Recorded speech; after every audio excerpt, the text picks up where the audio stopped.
Kiria Doucouré apporte secours à Montano qui s'est attiré la colère de Bakongo et certains cadres du RHDP suite à son discours au stade FHB.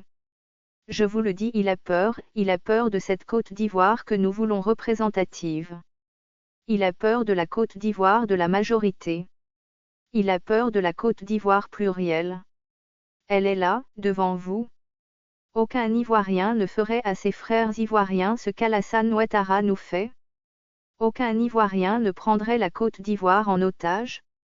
Nous sommes prêts à mourir pour notre pays, pour libérer notre pays de la dictature d'Alassane Ouattara. Nous ne reculons plus devant rien. Nous sommes debout. Nous en avons marre. Le pays de la fraternité, le pays de la liberté, le pays de l'amour. Voici l'extrait du discours du ministre Marcel Amontano tenu au stade FHB qui a énervé les cadres et militants du RDR. Depuis lors, tous les croutons de ce parti y ont vu encore une fois une attaque à la nationalité et l'origine de M. Ouattara.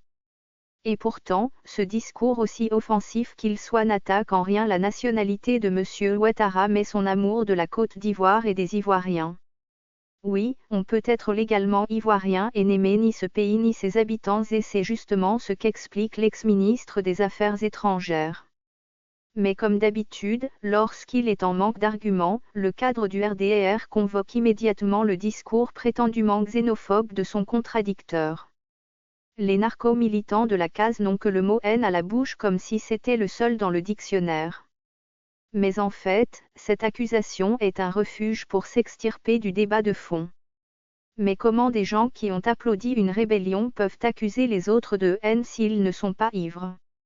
Alors j'ai observé le fessu de M. Bictogo tenter une réponse. Suivi peu de temps après par M. Bakongo. Les dieux sont tombés à la renverse. Rien que la qualité de ceux qui apportent la réplique témoigne du manque de personnel politique dans cette case décoiffée. Dans un état sérieux, un voleur comme Bictogo n'aurait même plus le droit de l'ouvrir. Nous attendons toujours qu'il nous fournisse son CV officiel à moins que son ascension fulgurante se soit faite à la sueur de ses fesses. On en parle de ce fameux bac B obtenu à Ashboville. Que dire de M. Bakongo dont les vidéos sont partout où il expliquait que M. Ouattara ne peut pas briguer un troisième mandat. M. Bakongo a perdu le droit de prendre la parole en public dans ce pays. Bakongo est le visage de la honte. Le visage du reniement. Il n'est même pas digne d'être appelé Pierre car lui au moins a regretté son reniement. Bakongo devrait enfouir sa tête dans le sable comme une autruche puisqu'elle ne lui sert à rien désormais. La Constitution a dû lui susurrer, avant que le coq chante, tu m'auras renié 3 fois. Les propos tenus par le ministre Amontano sont justes. M. Ouattara n'aime ni la Côte d'Ivoire, ni les Ivoiriens. C'est donc un ivoirophobe comme tous ceux qui soutiennent son aventure d'embrigader ce pays pour servir leurs désirs funestes.